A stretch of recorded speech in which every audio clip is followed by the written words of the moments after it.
Hello, my name is Merle, in case you're new here, and welcome to my channel. A while ago, I was gifted a house by my in-laws, but not just any house, a Imaginarium pretend modern luxury dollhouse. 3 levels, 1, 2, 3 floors, big time styling ginormous house with a real working elevator. Loves it! So imagine the ultimate bedroom. Closet! Yep, that would be Imaginarium dollhouse. Cool kitchen! How fab is that sofa? Glamtastic! So modern luxury dollhouse, tons of stuff, 3 levels, elevator. Yeah, that's what I'm talking about. Originally, it was meant for my sister, but I got so excited when I saw it and I kind of butted in. Luckily, she let me collaborate on this project with her. The house isn't our style. Frankly, I find it quite ugly, but the bones are amazing. Plus, it's wood. Well, mostly wood, plywood. After long deliberation, we finally found a style that we both agreed on because we do have different styles that we like. It was a lot of back and forth, but when the word milk tea was dropped, we both knew it was the right thing to do. Just the perfect style for the two of us. Lots of wood, creamy colors, and plants. Yeah, the feeling of milk tea and bubble tea on a nice warm afternoon in sunset time. Oh, so good. I can't wait to start this, and we're both so excited. I did have to take the house apart to make it fit into the car, and I was a little bit too lazy to actually put it back together for the before shoot. So here are some messy shots of me holding the house, my sister filming it. As you can see, the house is quite a fixer-upper with lots of wear, but it makes it so much more fun to work on because it is a fixer-upper. It is meant to be repurposed. Marieke and I complement each other pretty well, and it's really fun to collaborate with her on this.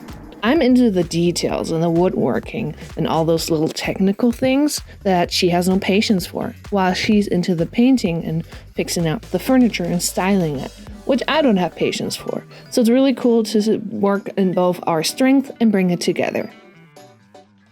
So now after you've seen what we're working with, it is finally time to get started. I'm a very impulsive person and I like to flip-flop between projects. If you're familiar or if you followed my journey so far, you kind of notice that I started a bunch of projects and I have a lot of part ones. But I like to hyper-focus on some things and then I lose interest quickly. So this project is kind of a flip-flop back and forth too. And if you're wondering, I will continue my MSD size diorama. I'm just not in the mood for it. I want to do this one first. So with no further ado, let's start and buckle up for some creative messes. First thing on the list, the second story flooring. I'm super excited to lay out new flooring. I watched so many doll renovation videos and it was always my favorite part when they laid out new flooring. And now I can finally do it myself. The floor will be covered with these craft sticks, but before I can glue them down, I have to cut off the curved ends. For the glue, I'm using wood glue. In theory, this is a good idea. However, this did not play in my favor at all.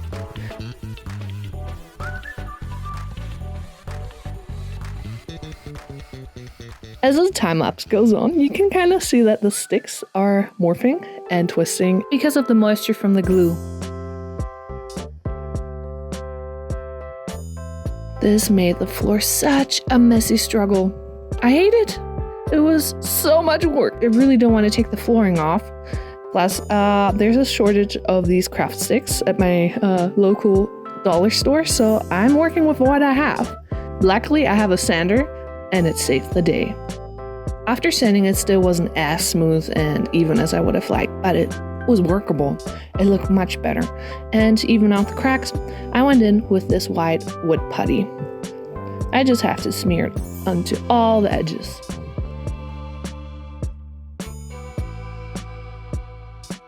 And another round of sanding. I could have sanded all the white putty away, but I kind of like the look.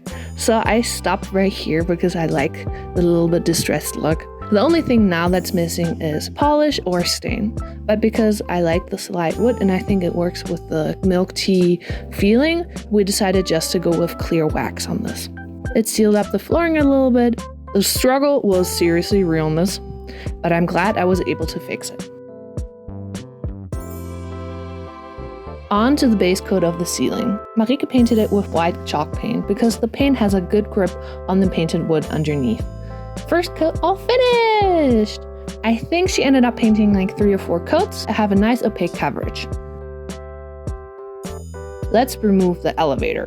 The elevator is cool, but it doesn't quite fit with the style that we're going for. So off it comes. It was really easily removed. It just had 2 screws and a little bit of glue underneath. Ooh, this elevator works with a rolling ball. That's neat. I mean, the elevator is nice and it's in a good shape, so I'm just gonna keep it for maybe a future project. And here it is, all off.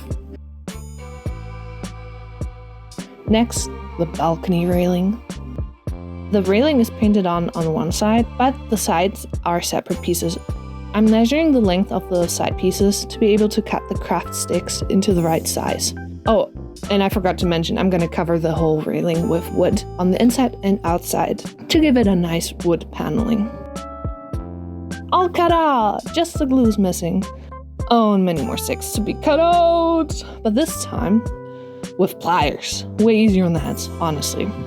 I learned from my misadventure, and I'm switching to hot glue this time. Finally, one side is down. Let's use editing magic to speed up the process. Just needs to be sanded and stained. Because this whole side needs to be painted, and I'm not quite sure how to do the outside yet, plus I want to be able to sand the wood before gluing it on, and I can't really do that when it's already glued on. I'm gluing the big part onto some plastic so I'm flexible, and I can still work on it before I have to have it permanently on the house. Let's tackle the second story flooring. But this time, also with hot glue. This turned out much better. And if I misplaced a piece, it was really easy to just take it off and fix it.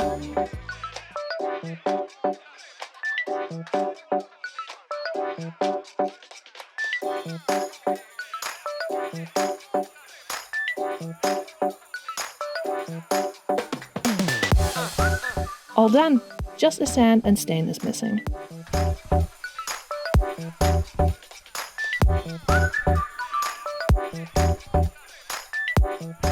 Last project for today, starting the balcony door and second story window on the left. To give this hole in the wall some dimension, I'm creating a door frame for it. I spent like 20 euros on all these different sticks. These are a perfect fit. The wider one is perfect for the inside of the door and the thinner stick for the framing. Just have to double up the framing pieces so I can put it also on the inside of the house. Looks good. On to the door itself. For this, I'm using these small sticks to be able to add PVC sheets as windows on the inside between them. Now I just have to measure the inner door space and decide on how many panels I want to add to the door. The door is done, the outside of it, and I decided I'm going to add 2 panels to it. And here it is. I still have to figure out how to make this door actually work, to make it close and open, hinges, or if I'm gonna make it as a sliding door, I'm not sure yet. Lastly, the window. I pre-measured it and made the window similar to how I made the door. This time I made it so it's a sliding window. Isn't that cool? I'm excited to finish this. Well, this is it for today. Thank you so much if you made it to this part of the video. Thank you for watching. Please don't forget to like, leave a comment, and maybe consider subscribing if you're feeling fancy so you don't miss future content. I'm excited to continue working on this project, so is my sister, and there's so many more things to come in this house. I hope I see you in my next video. Stay magical. Bye-bye!